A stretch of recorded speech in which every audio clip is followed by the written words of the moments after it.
तो उसमें से एक डेवलपमेंट का एक नया नजरिया हमारे सामने आता है, जिसमें से हमारी विजडम, हमारा नॉलेज और जिस जगह पर हम खड़े हैं वो जगह, वहां से हम डिस्प्लेस होने लगते हैं, वहां से हमारी जगह बदलने लगती है। तो ये जो डेवलपमेंट का नया पैराडाइम है, इसमें हम उस डेवलपमेंट को पढ़ते हैं जिस डेवलपमेंट की बिगनिंग डिस्प्लेसमेंट से शुरू होती है। The beginning point, entry point is displacement, displacement of knowledge, displacement of wisdom. दोस्तों, जब हम डिस्प्लेसमेंट में के लिए तैयार होते हैं तो फिर उस सिचुएशन में कुछ ना कुछ डिस्ट्रक्शन होने लगता है। Displacement always giving some destruction. Finally this destruction process reaching on disaster. You know, हमें जब आजादी मिली तब हमारा पेट खाली था, लेकिन हमारी धरती का पेट भरा हुआ था। इसलिए धरती के भरे हुए पेट से हमारे लोगों ने थोड़ा मेहनत करके हमारा पेट भर लिया, लेकिन धरती का पेट खाली कर दिया। ये कहां से हुआ, क्यों हुआ? Who is responsible for that? Who is responsible for that? Our education, our learning, our action, our thinking. Who is? I am asking all of you. इसके लिए कौन जिम्मेदार है जिसने हमारी धरती का पेट खाली किया? आज भारत की धरती ने more than 74% underground aquifer is overdraft. Recharge से 2 गुना ज्यादा डिस्चार्ज हम लोग अपने अंडरग्राउंड एक्विफर से कर रहे हैं। तो क्या हमारा ये डेवलपमेंट का नजरिया है या ये हमारा डिजास्टर का नजरिया है? भाई, यदि तुम मेरे साथ नहीं चलोगे तो मैं बोलना बंद कर दूंगा। मैं जो सवाल पूछ रहा हूं उसका जवाब मुझे चाहिए। ये डेवलपमेंट है या डिजास्टर है? डिजास्टर है। तो हमें अब ये देखना होगा कि इस डिजास्टर के राह को छोड़कर असली डेवलपमेंट की राह क्या हो सकती है। हम यदि इस 21वीं शताब्दी में, हम यदि इस 21st सेंचुरी में रियली हेल्दी रहना चाहते हैं, हैप्पीनेस हमारे चारों तरफ हो, आनंद हो और हम खुशियां ले सकें और दूसरों को दे सकें, इस लायक कैसे बन सकते हैं? क्या आप क्या वो जो डिजास्टर की टेक्नोलॉजी और इंजीनियरिंग पढ़कर आप बन सकते हैं? अपनी लाइफ में डिजास्टर की टेक्नोलॉजी और इंजीनियरिंग पढ़कर आप अपना हैप्पीनेस क्रिएट कर सकते हैं, या कोई और टेक्नोलॉजी और इंजीनियरिंग और साइंस को समझने की जरूरत है?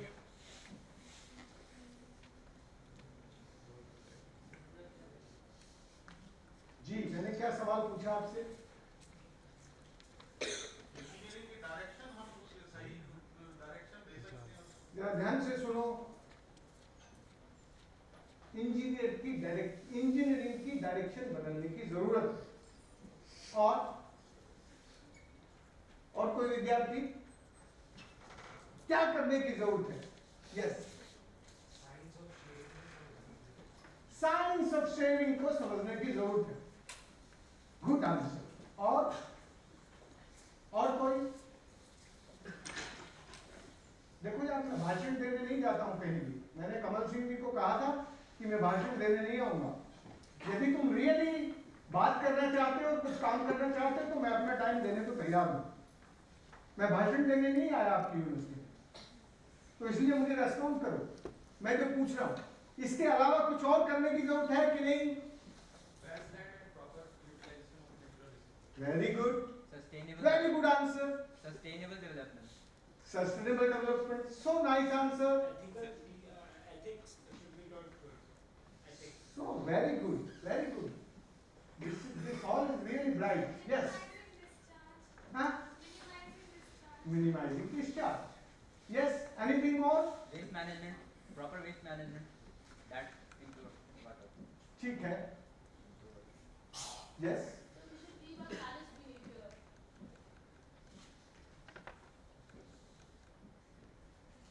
Looking for alternate fuel resources. Good. Leave greediness. So we must sacrifice our needs and concentrate on needs. अरे यार इसके नाम की ताली तो बजा दो. आदमी तो सैक्रिफाइस करने को तैयार है इस हॉल में. कॉमन फ्यूचर के लिए, कॉमन अंडरस्टैंडिंग के लिए, कॉमन कॉज के लिए, कॉमन लर्निंग के लिए किसी ना किसी को सैक्रिफाइस करना पड़ता है. Without sacrifice you can't enjoy the happiness in your life. Always the sacrifice giving the happiness in your life. Who is sacrificed the life?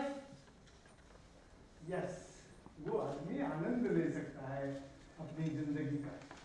जिंदगी का आनंद कभी भी समर्पण के बिना आता नहीं है. समर्पण हम लोगों को बहुत आनंद देता है और ये समर्पण ही हमें सच्ची शिक्षा देता है. हिंदी में मैं जब बहुत चौथी पांचवी क्लास में पढ़ता था तब मेरे टीचर ने मुझे कहा आवश्यकता आविष्कार की जननी है. हिंदी समझ में आ रही है कि नहीं? Very good. आवश्यकता आविष्कार की जननी है. जब हमें ये एहसास होने लगे, जब हमें ये रियलाइजेशन होने लगे कि भाई कुछ नया करने से हम नया जीवन बना सकते हैं, we can create a new life where the happiness, जब हमें ये एहसास होने लगे कि हम कुछ नया करके नया बना सकते हैं, तब हमें आविष्कार करने की जरूरत होती है. Science always giving the solution, but with sense. Without sense, science never giving the solution. But हमारी आज की जो साइंस है, उस साइंस में से हमारी जो रियल साइंस है, जो कॉमन सेंस है, वो उसके आसपास कहीं नहीं है. इसलिए हमारे जीवन की जो खुशियां हैं, हमारी लाइफ का जो एंजॉयमेंट है, जो हमारी लर्निंग प्रोसेस है, उस लर्निंग प्रोसेस में हम लोग बहुत हैवी हो जाते हैं, भारी हो जाते हैं. भारी समझते हैं ना?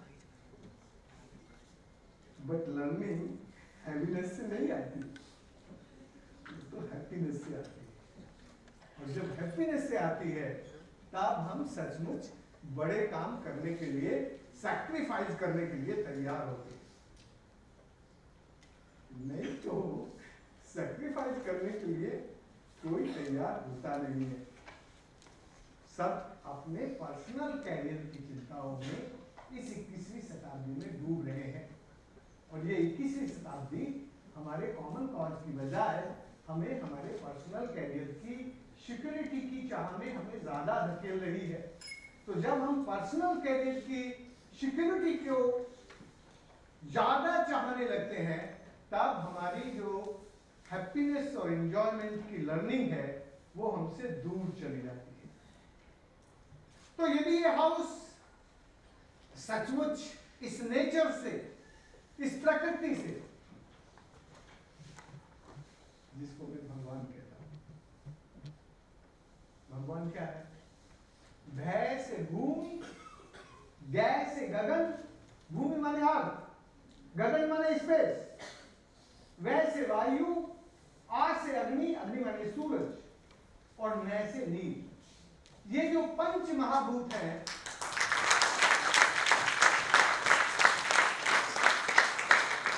ये जो पंच महाभूत है, ये सचमुच भगवान है।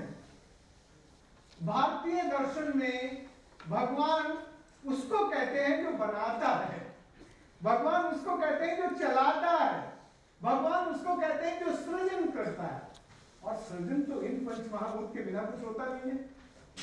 तुम्हारी इंडस्ट्री, तुम्हारी company just make it change, कुछ उसका रूपांतरण करती है, पर वो कुछ बनाती नहीं है।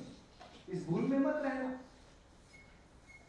दुनिया की कोई भी फैक्ट्री कुछ बनाती नहीं है, वो केवल और केवल रूपांतरण करती है। बनता तो पंच महाभूत से ही है।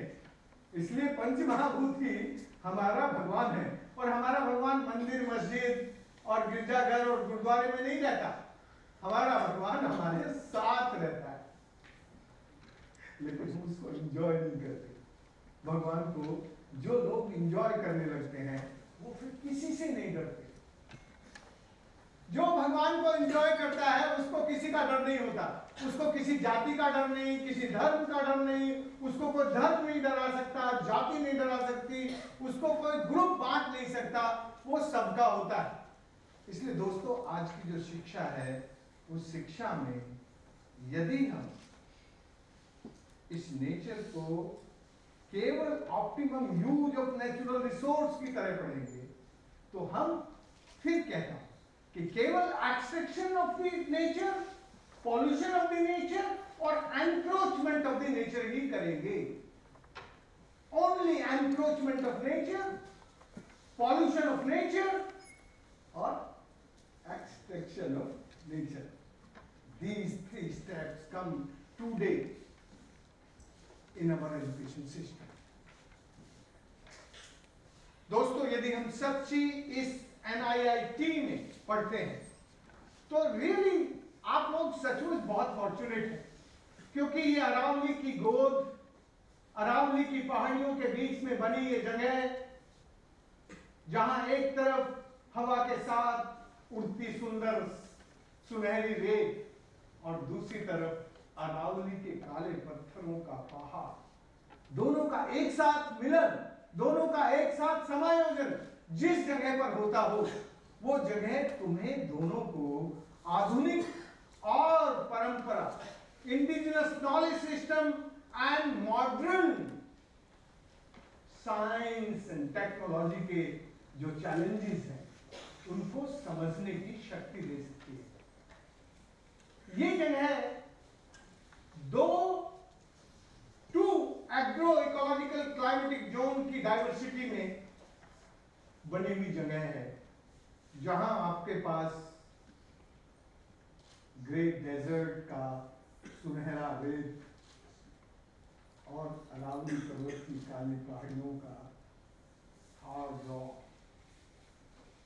इस हार्ड रॉक की तरह हम कैसे अपने दृढ़ संकल्पी बन जाए, अरावली पर्वत की दृढ़ मजबूती की तरह हम कैसे दृढ़ संकल्पित हों, और ऐसे संकल्पित हों कि फिर उसमें हम अल्टरनेटिव एक्सप्लोर ना करें। जिन लोगों की लाइफ में अल्टरनेटिव एक्सप्लोर करने का काम आ जाता है, वो कभी भी अपनी जिंदगी में जहां जाना चाहते हैं वो कभी नहीं पहुंचते। Who is exploring the alternative in life, he can't get real success of life. Success केवल और केवल संकल्प से आती है, और वो संकल्प जीवन में हम लोगों को इसी उम्र में करना होता है जिस उम्र में तुम हो। इस उम्र के बाद जो संकल्प करते हैं वो तो फिर अल्टरनेटिव एक्सप्लोर करने लग जाते हैं। लेकिन ये एज है, यदि इस एज में कोई संकल्प करता है, उसको फिर अल्टरनेटिव एक्सप्लोर करने की जरूरत नहीं होती। उसने जो संकल्प लिया, उस संकल्प पर वो पहुंच जाता है और उसको फिर कोई नहीं रोकता। दोस्तों, ये बात मैं अपने जीवन की तुम्हें 2 मिनट में बता के खत्म करता हूं।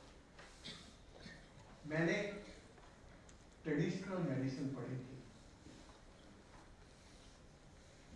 और फिर मैं भारत सरकार में यहाँ जयपुर में मेरा पोस्टिंग हो गया, तो 4-5 साल मैं भारत सरकार में था।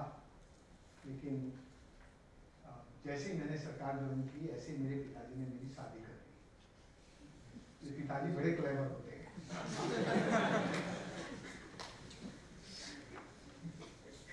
और शादी होने के बाद हम दोनों 4 साल हमने कुछ नहीं देखा, जयपुर में रहते थे, टाइम से जाना उठना सब करना।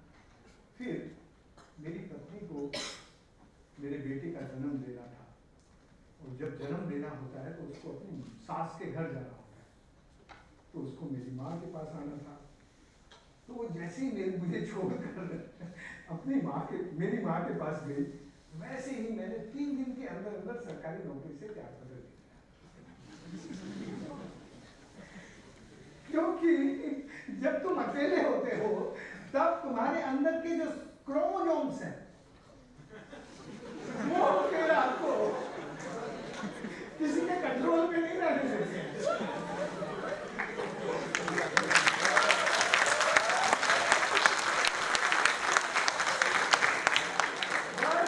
हमने रिजाइन किया, और रिजाइन करने के बाद हमने सोचा कि इस धरती पर सबसे चैलेंजिंग जगह कहाँ है, जहाँ के लोग सचमुच तंग हैं, उनके साथ जाके काम करेंगे। और हमने, हमारे जैसे जो पागल होते हैं ना, वो कभी अकेले नहीं रहते। मेरे जैसे पागल, वो अपने जैसे पागलों को दुनिया से ढूंढ लेते हैं। तो मैंने और 4-5 पागलों को ढूंढ लिया। तो हम सब एक साथ, उन्होंने भी नौकरियां छोड़ दी, उन सब ने छोड़ के हम लोग अलवर जिले की थानागाजी तहसील में आ गए। थानागाजी उन दिनों डार्क जोन डिक्लेयर था। डार्क जोन का मतलब समझते हैं? डार्क जोन का मतलब ये होता है कि जिसके अंडरग्राउंड एक्यूफर में जो पानी का डिस्चार्ज, जितना उसके एक्यूफर में पानी था, वो उससे ज्यादा, कई गुना ज्यादा डिस्चार्ज हुआ, और अब वहां पानी नहीं है, खत्म हो जाता है, उसको डार्क जोन कहते हैं। और वहां से सब जवान लोग गांव छोड़ के शहर में चले गए थे। केवल गांव में बूढ़े लोग और बच्चे थे। बूढ़े लोग और बच्चों के लिए जब मैं छोड़ के आया तो मेरा दिमाग पढ़ाई से थोड़ा प्रभावित था।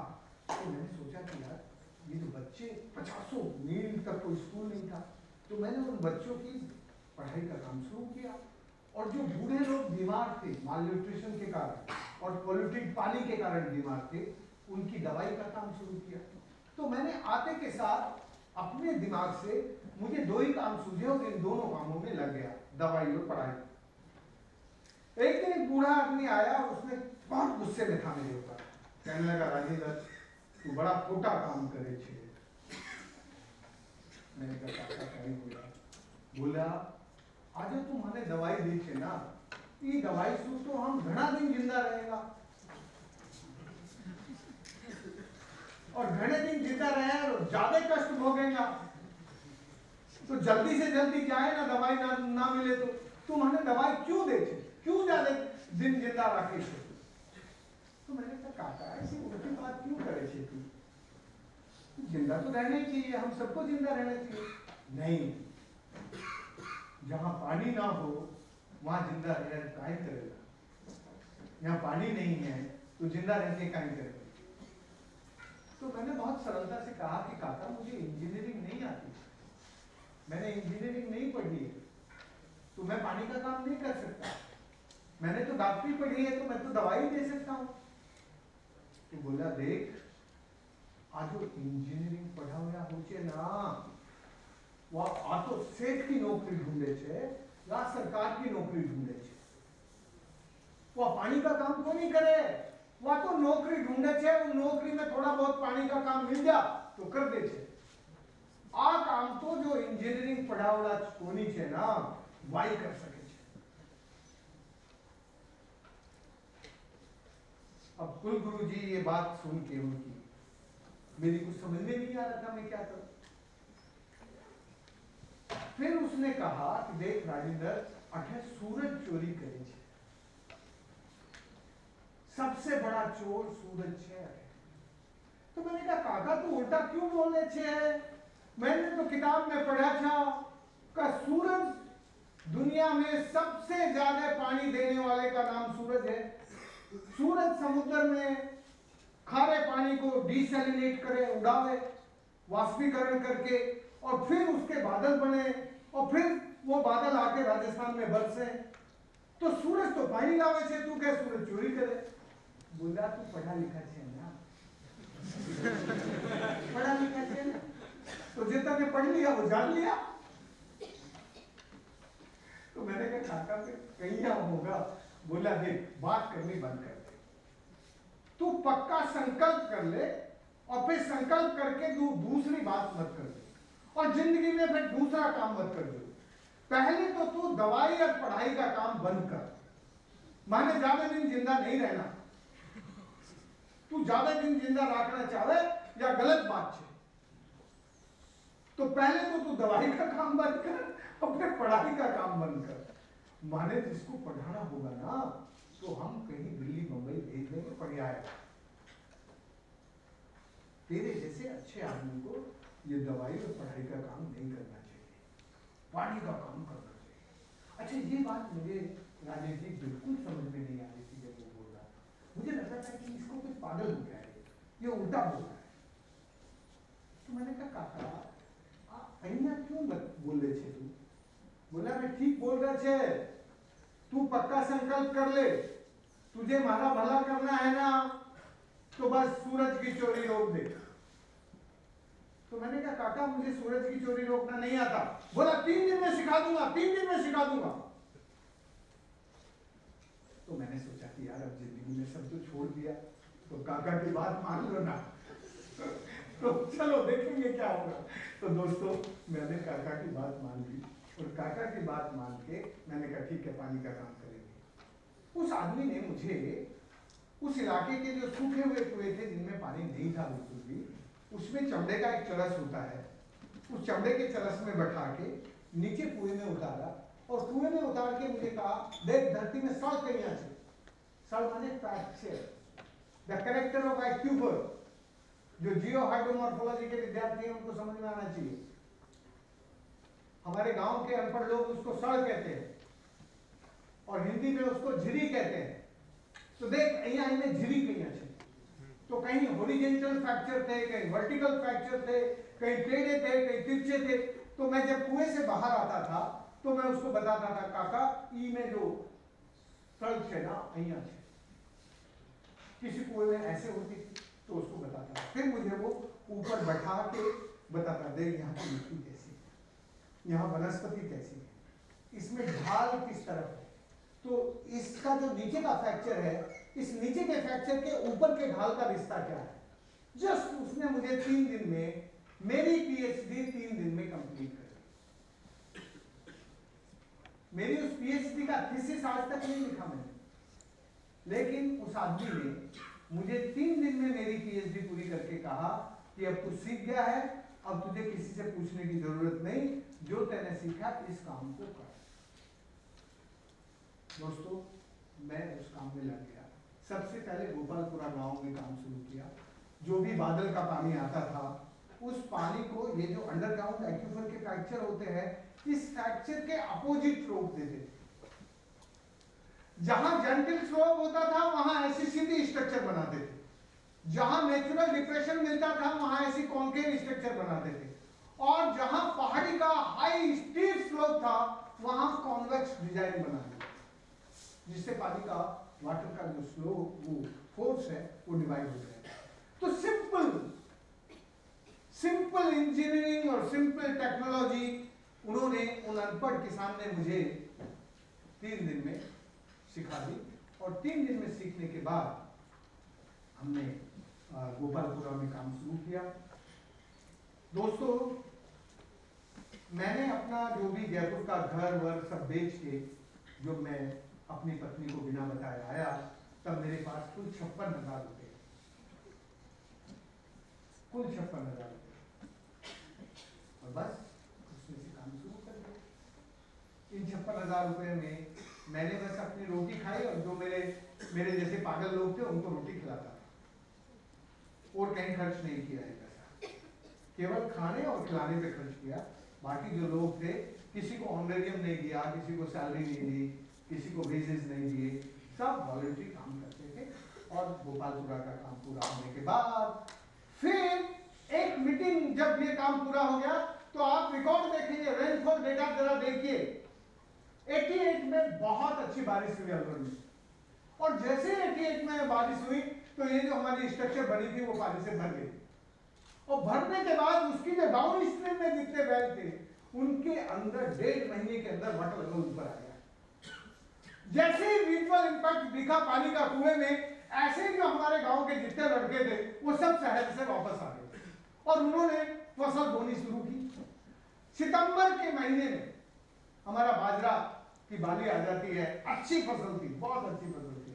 तो बुढ़े लोगों ने कहा, रे बहुत सालों के बाद गांव में अनाज आ रहा है, जरा सब रिश्तेदारों को बुला लो और अपने खाने से पहले रिश्तेदारों को खिलाओ। इस छोटे से गांव की रिश्तेदारी 45 गांव में थी।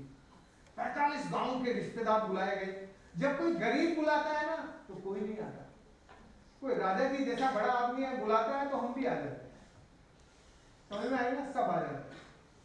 लेकिन जब कोई गरीब गांव बुलाता है तो कितने लोग इकट्ठे हुए 45 गांव से? कुल 80 लोग। 80 लोगों की मीटिंग हुई, और उस मीटिंग में जरा ये बात ध्यान से सुनना, मैं तुमसे सवाल पूछने वाला हूं इस मीटिंग की प्रोसीडिंग्स पे। एक कोने में एक आदमी बैठा था, उसने कहा ये राजेंद्र भाई ने बहुत खराब काम करा है, फावड़ा चला के इतना बड़ा डैम बना दिया। ये डैम राजेंद्र भाई को नहीं बनाना चाहिए था, ये डैम तो साले को कलेक्टर को बनाना चाहिए था। कलेक्टर तनख्वाह लेता है, तो जो तनख्वाह लेता है उसका काम है ये डैम बनाना। राजेंद्र ने गलत काम किया है। 2-3 लोग और बोल बैठे थे उसके पास, उन्होंने कहा हाँ तू ठीक कह रहा है, पर कलेक्टर नहीं, इस काम को तो एमएलए को करना चाहिए था, क्योंकि एमएलए को हम वोट देते हैं, तो ये पानी पिलाने का काम तो साले का एमएलए का है, गाली भी दे देते उसको, और साथ साथ ये कह रहे थे कि उसको ये काम करना चाहिए था। और उस मीटिंग में ज्यादातर लोग, मोर देन 90% लोग चुप बैठे थे। जब ये बात बहुत जोरों से चल रही थी तो एक जवान लड़का आया और उसने कहा, राजेंद्र भाई अब तेरा इस गांव से बिस्तर बोरिया बन गया। मैंने कहा कहीं हुआ? बोला ये जो लोग बात कर रहे हैं ना, ये मीटिंग फेल करना चाहते हैं जिससे अगले गांव में ऐसे अच्छे काम ना हो, क्योंकि इनको इस बात की जलन है कि जैसे तुमने काम किया तो फिर इनको भी करना पड़ेगा, तो ये अपने लिए डरे हुए हैं, इसलिए इस काम को बिगाड़ना चाहते हैं। तो मैंने कहा फिर मैं करूँ? उस जमाने में मुझे मीटिंग को ऑर्गेनाइज करना, उसको मोटिवेट करना और कॉन्फ्लिक्ट रिजोल्यूशन ये सब नहीं आता था। अभी तो मैं बड़ी कर देता हूँ, हाँ, लेकिन उस जमाने में नहीं आता था मुझे कॉन्फ्लिक्ट को रिजॉल्व करना। तो मैंने कहा क्या ही करें, तो मुझे तुरंत याद आई वो जो बूढ़ा आदमी था जिसने मुझे कहा था पानी का काम कर। मैंने उससे कहा, वो भी उस मीटिंग में बैठा था। तो उसने कहा, राजेंद्र तू काहे को चिंता करे, मैंने एक गांव को इतना बड़ा काम कर दिया, तेरी तो 7 पीढ़ी कर गई पुण्य में। मुझे बड़ा गुस्सा आया। मैंने कहा, मांगू काका तू इतना बड़ा स्वार्थी है, तेरे गांव का पानी का काम हो गया तो तू नहीं चाहता कि दूसरे गांव में भी हो? वो आदमी बहुत अच्छा था, और उसने आके उस मीटिंग में ऐसे खड़े होकर कहा, सुनो भाई, मैं तो थाने रिश्तेदारी का धर्म निभावा ताई बुलाया था, थाने मारा काम अच्छा लागे तो अइया का काम फेरी करो, और यह काम अच्छा नहीं लागे तो दलिया खाओ और अपने घर जाओ।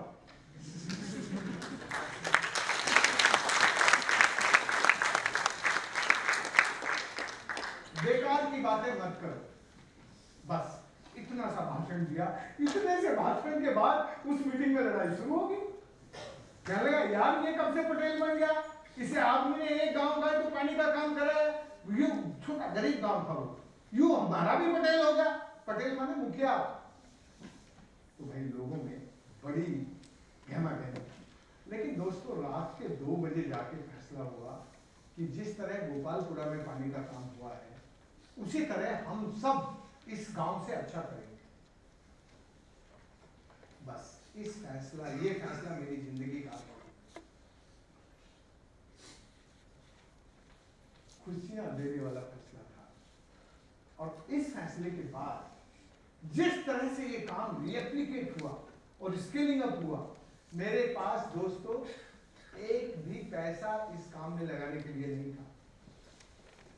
और मेरे से सरकार और नेता सारे जलते थे, सारे मुझसे डरते थे, सबके सब नेता। और मेरा स्वभाव किसी सरकार के पास जाके अर्जी करने का नहीं था। मैं स्वभाव से बहुत कड़वा आदमी हूं, तो सरकार से मैंने कभी पैसा लिया नहीं। काम ऐसे फैलता, देवउठनी 11 दिवाली के 11 दिन बाद आती है। जल बचाओ जोहर बनाओ यात्रा शुरू हुई और जिन जिन गांव में जाती थी उन गांव में काम शुरू हो जाता था। लोग सब मिलके अपने तालाब बनाने का काम शुरू करते थे। इन 30 सालों में, इन 30 वर्षों में हमने 11,000 से ज्यादा डैम, जोहर,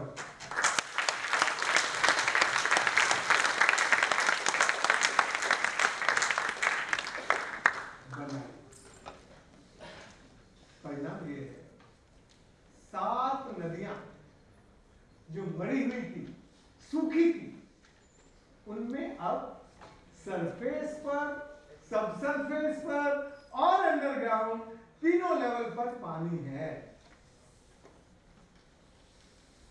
जिस जमीन पर एक भी फसल नहीं होती थी, वहां अभी भाई साहब गांव के लोगों ने अपनी बुद्धि लगाकर 5 फसलें करना शुरू कर दिया।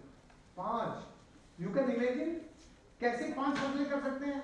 फसलें तो 3 ही होती हैं, 3 ही मौसम होते हैं, 5 कैसे कर सकते हैं? इन लोगों ने ऐसा प्लान किया कि यदि इनके पास 2 बीघे खेती है तो उसमें से 3 हिस्से कर दिए। 40 दिन में धनिया पक जाता है बाजार में जाने के लिए, तो 40 दिन में 1 तिहाई, 40 दिन में 1 तिहाई और 40 दिन में 1 तिहाई। रूटीन में जिसके पास 2 बीघे जमीन है उसको 2 लाख रुपए की इनकम पानी होने के कारण होती है। इन्होंने जो एक अच्छा काम किया, एक efficient use of water, efficient use of water के लिए ड्रिप इरिगेशन और फुहारा, जिन फसलों में फुहारे से सिंचाई करना अच्छा रहता है, हल्का पानी चाहिए, उनमें फुहारे से पानी दिया, और जिनमें दूर दूर पर पौधे होते हैं उनमें ड्रिप इरिगेशन से पानी दिया। तो कम पानी में जल दक्षता, एफिशिएंट यूज ऑफ वाटर और रेन पैटर्न और क्रॉप पैटर्न का रिलेशन जोड़ दिया। फसल चक्र और वर्षा चक्र का रिश्ता जोड़ने के कारण कम पानी में धरती का डिस्चार्ज रोक दिया, अंडरग्राउंड एक्वीफर से पानी लेना कम कर दिया, जिसके कारण हमारी नदियों में क्या हुआ? अच्छा, अब मैं तुमसे जल्दी से एक सवाल पूछना चाहता हूं। ये बताओ कि उस मीटिंग में कितने तरह के लोग बैठे जी? 2 तरह के। और बताओ, जरा सोचो, दिमाग लगाओ। अब ये दिमाग का काम है भाई। 3 तरह के, 3 तरह के। और सोचो सोचो, 4 तरह की। एक बार और सोच लो। नहीं, अभी ताली बजाने का मौका नहीं आया, अभी नहीं आया। अच्छा, मैं बताता हूँ, देखो सुनो ध्यान से। 80 तरह की।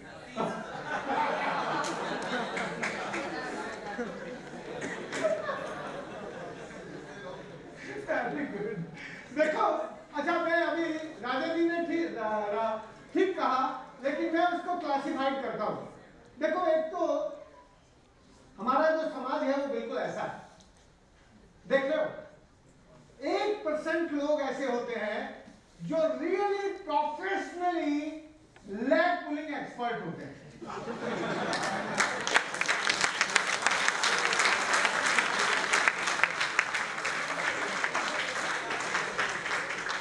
इनको हिंदी में कहना हो तो हम ये कह सकते हैं कि ये हमारे समाज की दुर्जन शक्ति है। अंग्रेजी में कहना है तो नेगेटिव फोर्स है।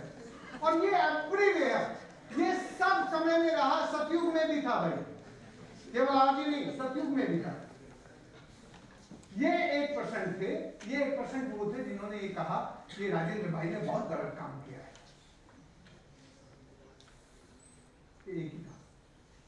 फिर जो 3-4 लोग थे कि नहीं नहीं नहीं नहीं, ये काम तो एमएलए को करना चाहिए, वो 4% होते हैं। ये क्या होते हैं? ये प्रोफेशनली एक्सपर्ट होते हैं पावर ब्रोकरी के।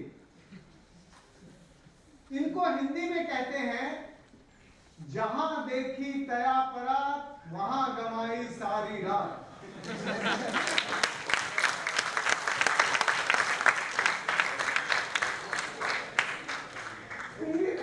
हिंदी में यदि विनम्रता का शब्द यूज करना हो, विनम्रता से बोलना हो, तो कह सकते हैं यार ये अवसरवादी लोग हैं, इनका कोई सिद्धांत नहीं है। नो प्रिंसिपल इन लाइफ, कोई सिद्धांत नहीं है। तो देखो 1% नेगेटिव फोर्स, 4% अपॉर्चुनिस्ट फोर्स।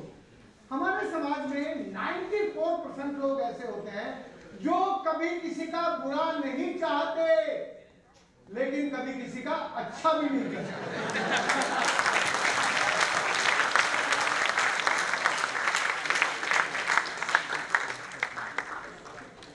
ये जो है ये सज्जन है लेकिन डरपोक है।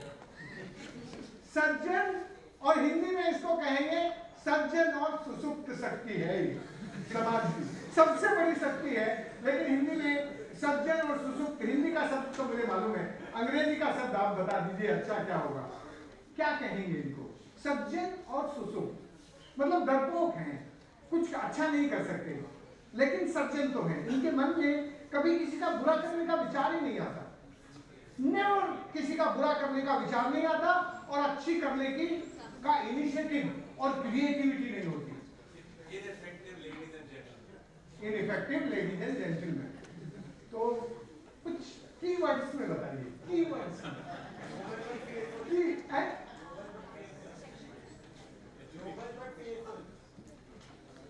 यार सरल सा बताओ ना कीवर्ड है ना। जेंटलमैन तो है कौन है? हाँ हाँ हाँ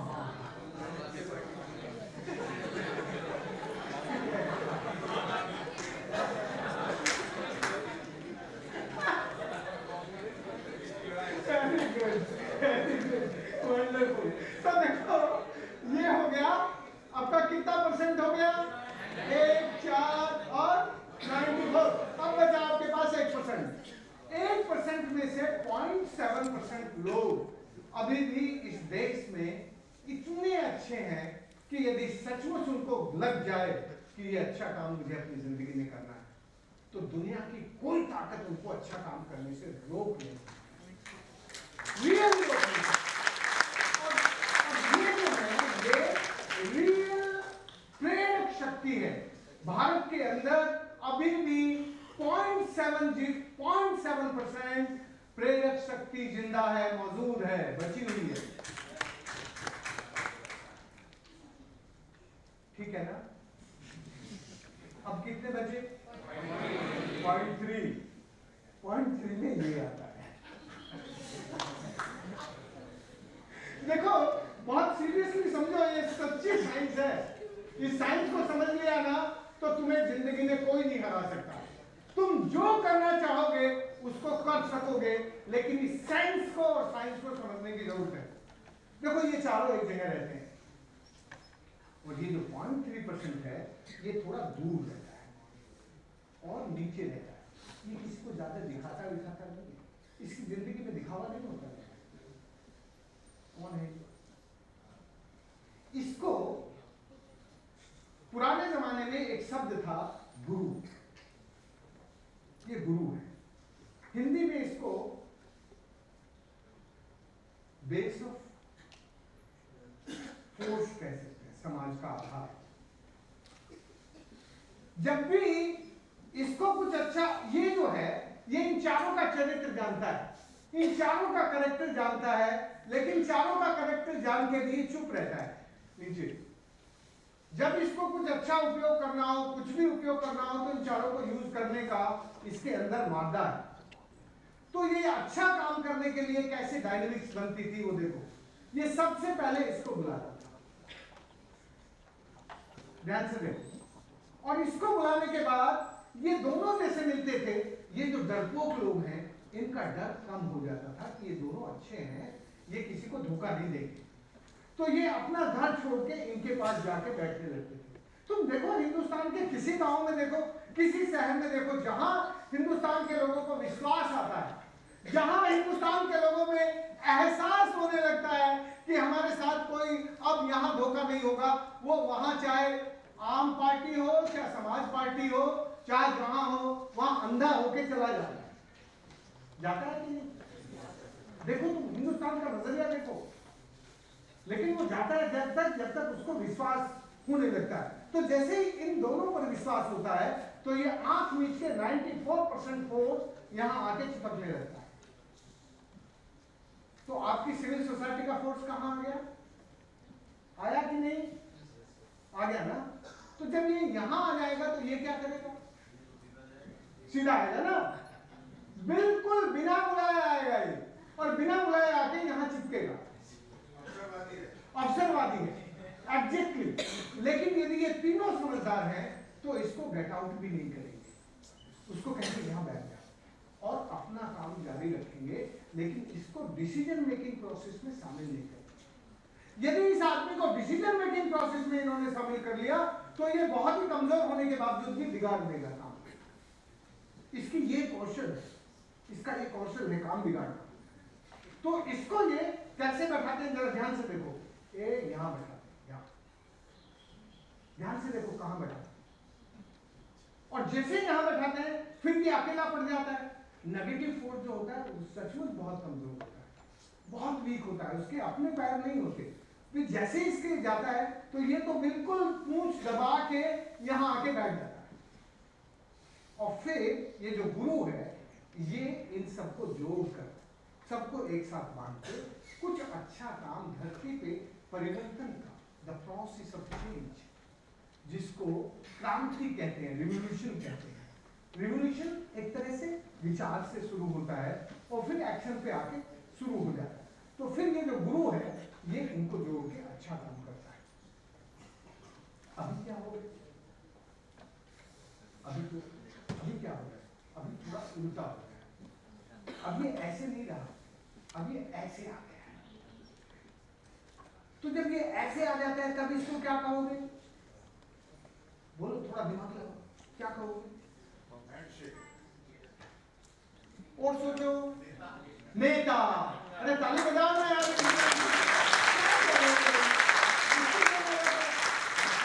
ये तुरंत नेता हो गया, देखो नेता। और ये जो नेता है इसको सबसे पहले इसकी जरूरत नहीं है, इसको किसकी जरूरत है? इसकी जरूरत है। तो इसको बुलाता है और फिर जैसे ही ये दोनों मिलते हैं, ये तो अपॉर्चुनिस्ट है, यहाँ जाके चिपक जाता है और ये दोनों अलग है।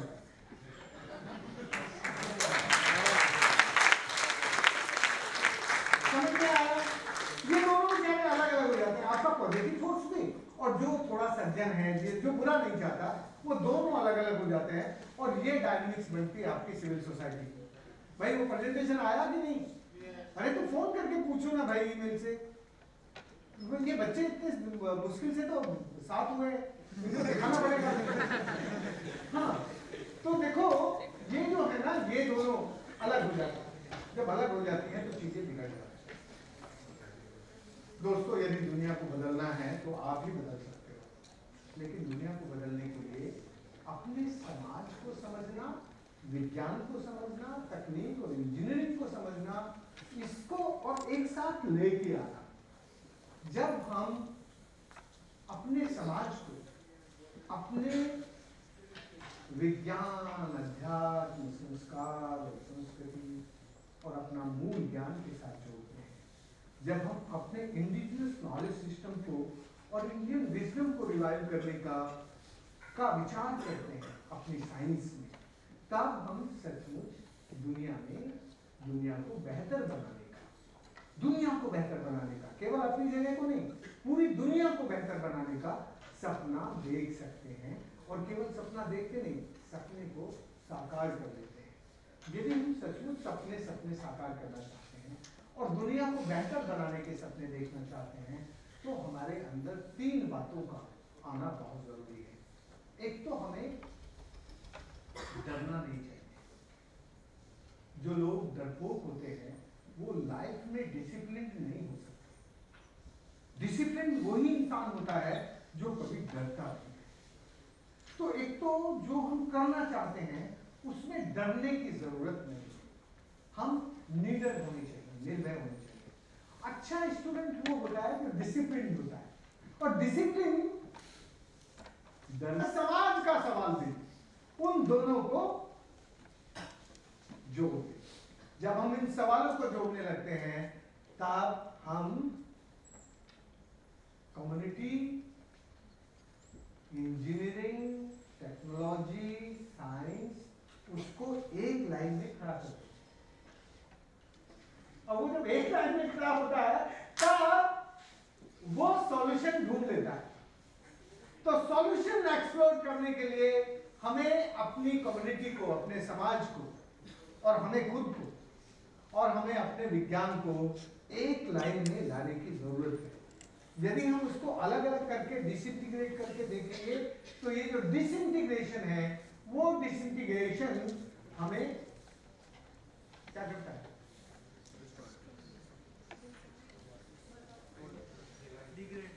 डिवाइड करता है, तोड़ता है, कमजोर करता है।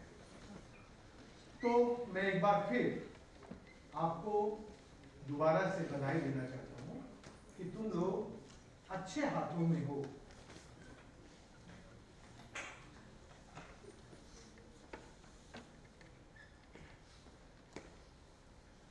और जब अच्छे हाथों में होते हैं तो डरते नहीं हैं। और जब डरते नहीं हैं तो हम अच्छे से पढ़ते और पढ़ाते हैं। और जब हम अच्छे से पढ़ते और पढ़ाते हैं, इसको मैं हिंदी में कहता हूं समझते हैं और समझाते हैं। समझते हैं और समझाते हैं। और जब हम समझाने लगते हैं तब हम न्यू क्रिएशन करने का, न्यू इनिशिएटिव को बुलाने का हमारे अंदर मादा आ जाता है। समझना, समझाना, हिंदी में कहते हैं बनाने को सहेजना, क्रिएशन करना। और जब हम सहेजने लगते हैं तब सचमुच हम जैसा बनते हैं वैसा सपना सिद्ध कर लेते हैं। तो ये जो 4 स्टेप्स हैं, ये 4 स्टेप्स यदि हम अपनी लाइफ में इस विश्वविद्यालय में रहकर अपने जीवन का अंग बना लें तो मुझे लगता है कि फिर आपको पढ़ाई बोझ नहीं, क्या कह रहा हूं मैं, पढ़ाई बोझ नहीं, मौज हो जाएगी। बोझ नहीं, मौज। पढ़ाई बोझ नहीं, अरे बोलो ना, पढ़ाई बोझ नहीं, मौज हो जाएगी। अच्छा तुम एक बात बताओ, ये सब आनंद तुम्हें अंग्रेजी के भाषण में आता है क्या? नहीं आता।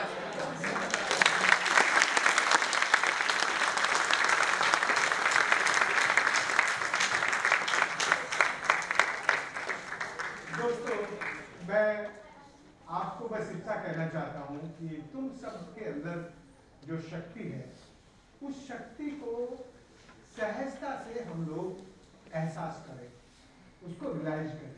और जब हमें वो रियलाइज होती है तब हम लोग उसको इंटरलाइज करने की कैपेसिटी में आ जाते हैं। और जब हम उसको इंटरलाइज करने लगते हैं तब बस जीवन में मौज ही मौज होती है, फिर और कुछ नहीं होता, मौज होती है। और मेरी तरह फिर तुम हंस सकते हो, हमेशा हमेशा पढ़ भी सकते हो, हंस भी सकते हो और किसी भी जगह जाके हंस सकते हो। आज हम लोग हंसना भूल गए हैं और ये जो हंसी है, ये हंसी हमारे देश के नेताओं की आंखों का जब से पानी सूखा है। इस देश के नेताओं की आंखों में अब पानी नहीं है, वो सूख गया है।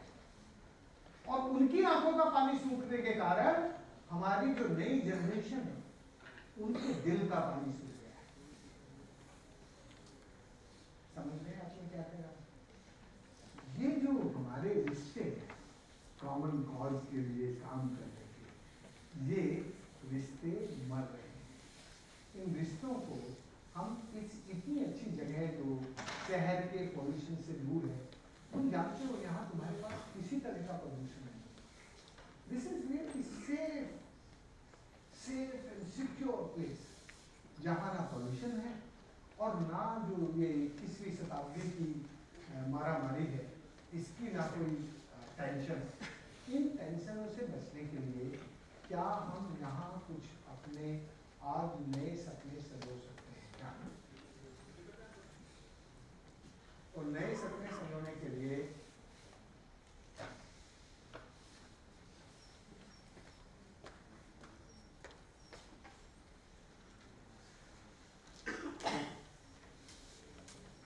शुरू से दिखाओ ना इसको।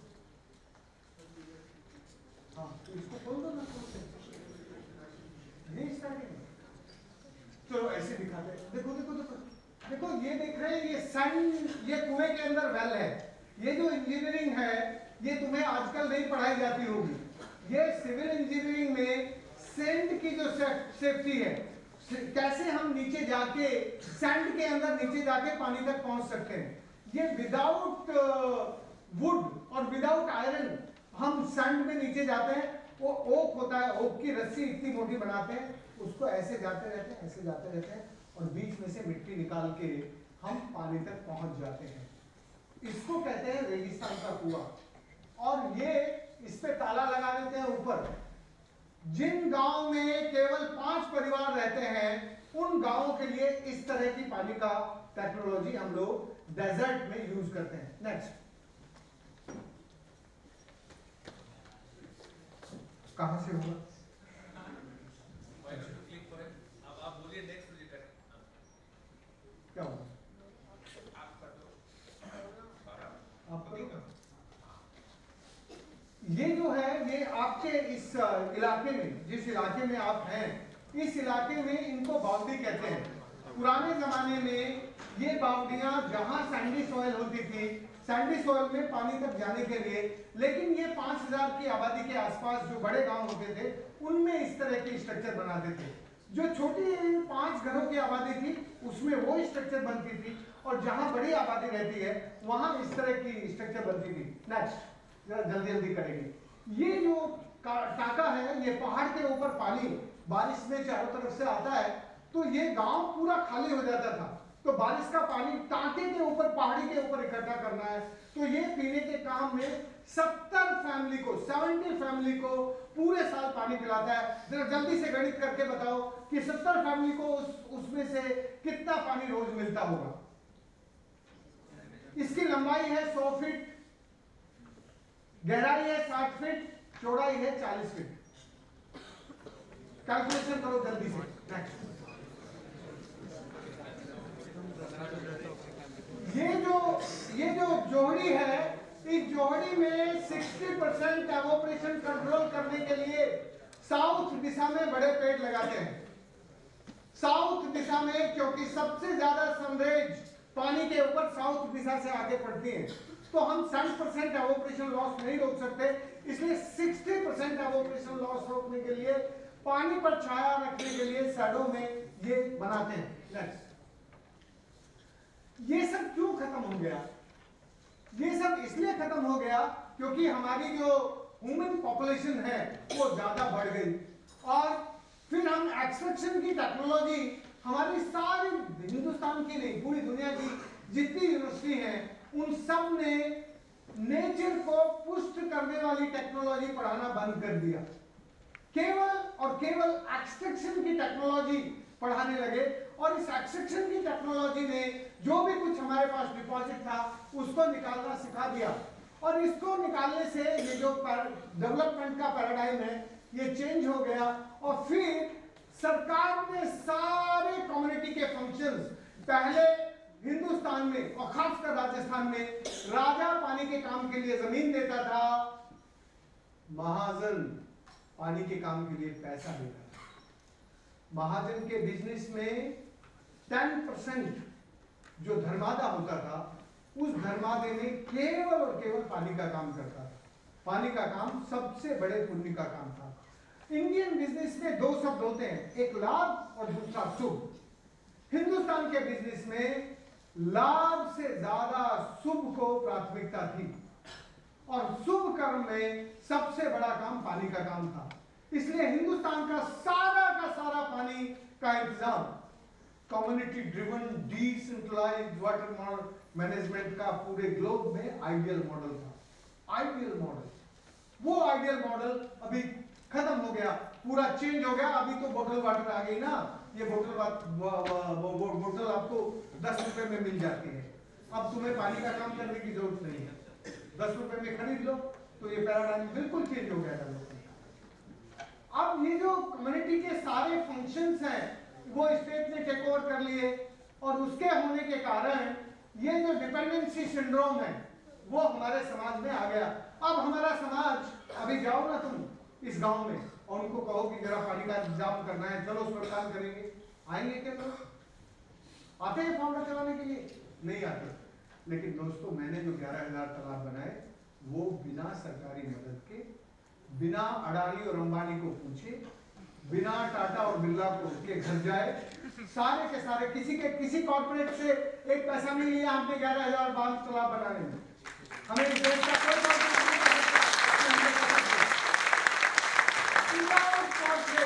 विदाउट गवर्नमेंट हमने 11,000 डैम बनाए।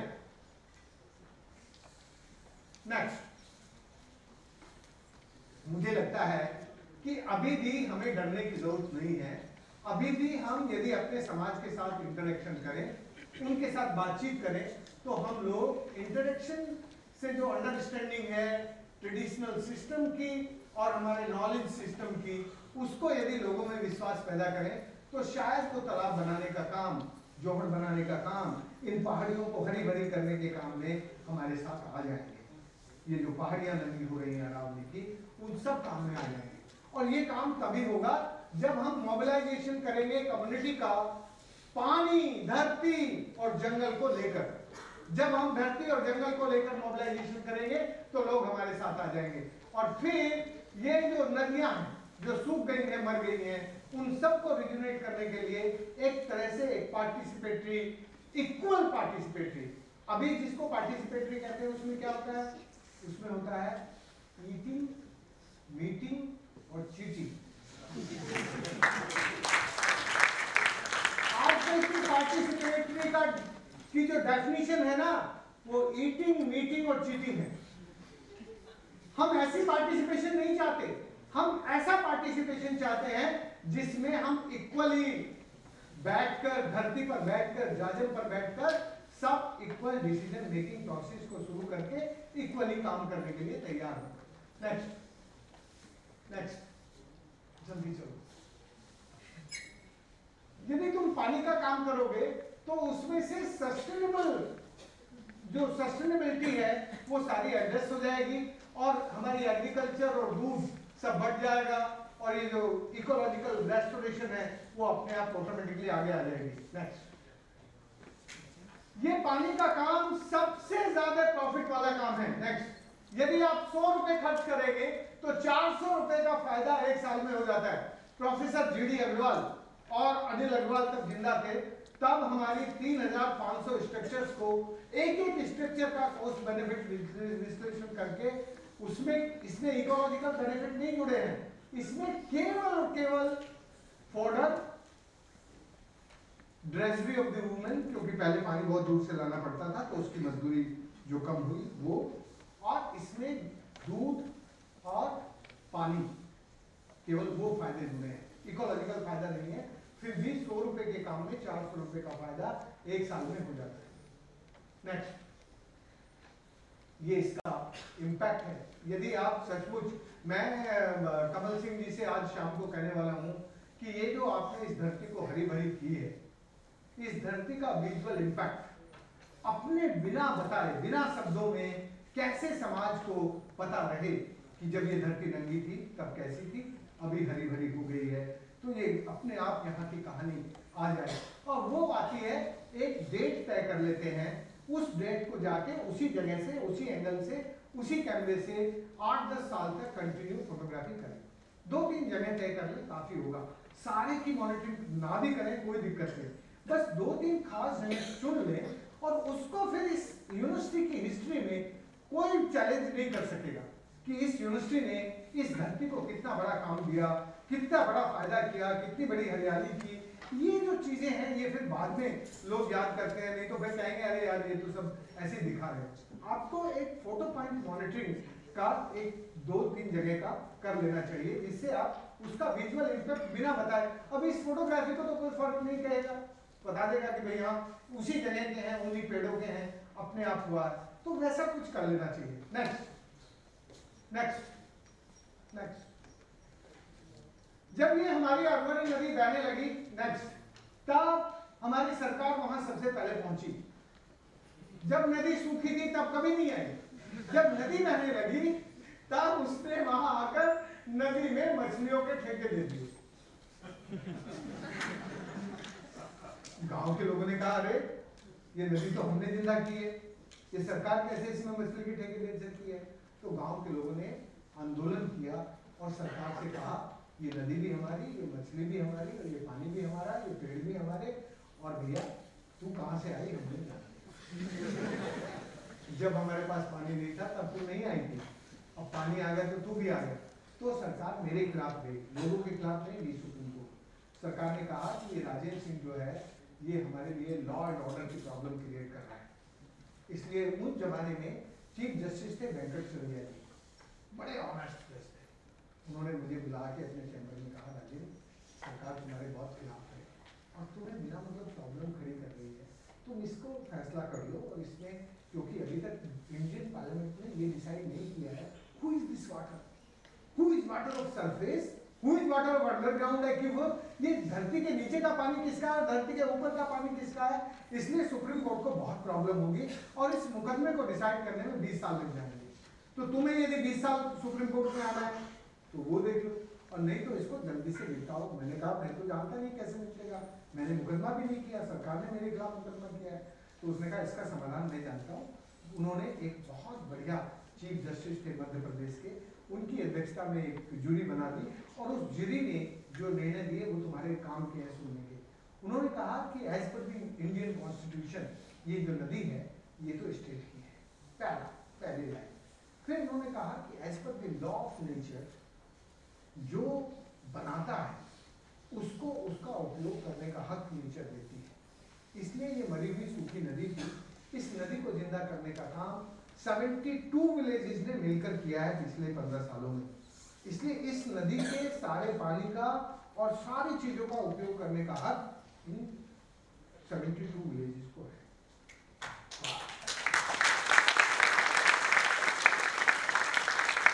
जैसी तारीख तुमने लगाई ना, इससे 10 गुना ज्यादा ताकत से गांव के 7,000 लोग बैठे थे वहां जब ये डिसीजन सुनाया गया, जूरी ने सुनाया, सब लोग नाचने लगे थे कि अब हालांकि नदी है। पर ये जो जज होते हैं बड़े चालाक होते हैं। जज ने अपना कलम यहाँ नहीं रोका, उसने एक लाइन और आगे लिखी, क्या लिखी वो बहुत सीरियस है, वो भी समझो। उन्होंने कहा India is a democratic country, so we need a democratic management system of this.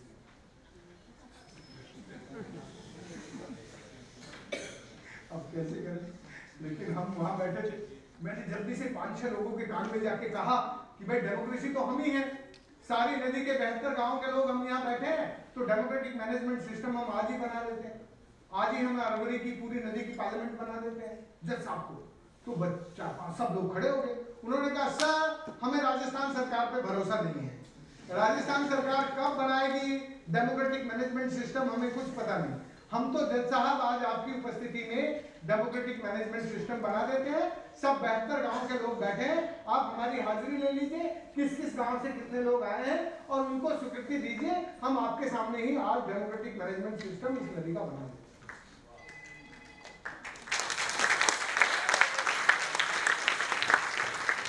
दोस्तों कमल सिंह जी के पास वो किताब है अरवरी संसद, इस नदी की संसद बनाई गई, लेके आए ना बड़ी सी, वो जरा पढ़ लेना कैसे उस संसद ने पिछले 17-18 सालों में काम किया। अब हमारी जो पार्लियामेंट है अरवरी रिवर पार्लियामेंट, वो इस सबको चलाते हैं। ये रिवर बेसिन ऑर्गेनाइजेशन पूरी अमेरिका बना दिया। नेक्स्ट। और ये जो पार्लियामेंट है, ये पार्लियामेंट केवल इन 11 एस्पेक्ट पे काम करती है। दिल्ली की पार्लियामेंट से हमारी पार्लियामेंट बिल्कुल अलग है। दिल्ली की पार्लियामेंट तो केवल और केवल कानून बनाने का काम करती है। हमारी जो पार्लियामेंट है वो दस्तूर बनाती है, कानून नहीं बनाती, दस्तूर, और उन दस्तूरों की पालना करती है।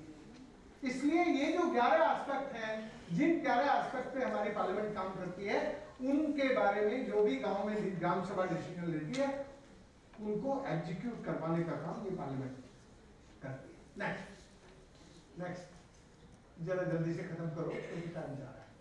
बस ये तो तुम पढ़ना जानते हो, मैं छोड़ दूंगा, बाद में देख लेना, समय जरा कम है।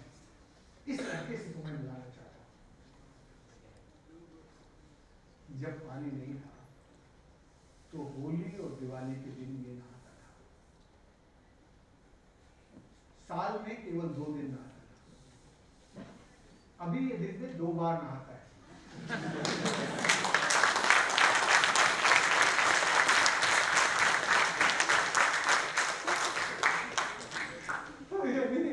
आप लोगों को इंडेक्स ऑफ हैप्पीनेस तय करना हो तो पहले इससे बात कर लेना, क्योंकि तुम्हारे बाथरूम में, हॉस्टल के बाथरूम में बहुत से साफ सुथरा पानी तुम्हें खूब मजे से मिलता है, तो तुम्हें उस पानी की इंपॉर्टेंस उतनी पता नहीं है जितनी इसको पता है।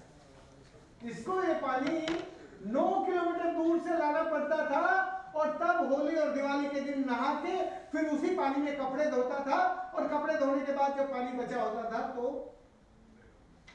पेड़ में लगाता था। वो थी इसकी जिंदगी। नेक्स्ट,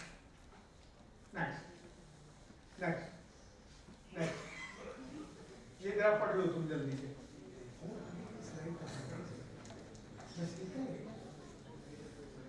तो देखो ना कहाँ है वो जो स्लाइड, इनको बीच में रिपेंट दिखाना था, आगे नहीं ना।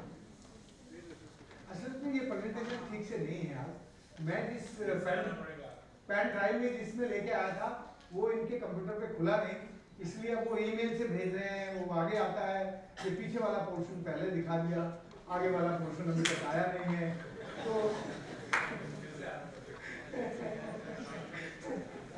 तो अभी तो हम ऐसा करते हैं, अभी थोड़ा समय तुम्हें सवाल पूछने के लिए दे देते हैं तो जरा अच्छा रहेगा, क्योंकि अभी बातें बहुत होंगी, एक तरफा बातें हो जाएंगी तो रहेगा नहीं। और आप हिंदी अंग्रेजी जो भी तुम्हारे लिए कंफर्टेबल हो उसमें मुझसे पूछ सकते हो।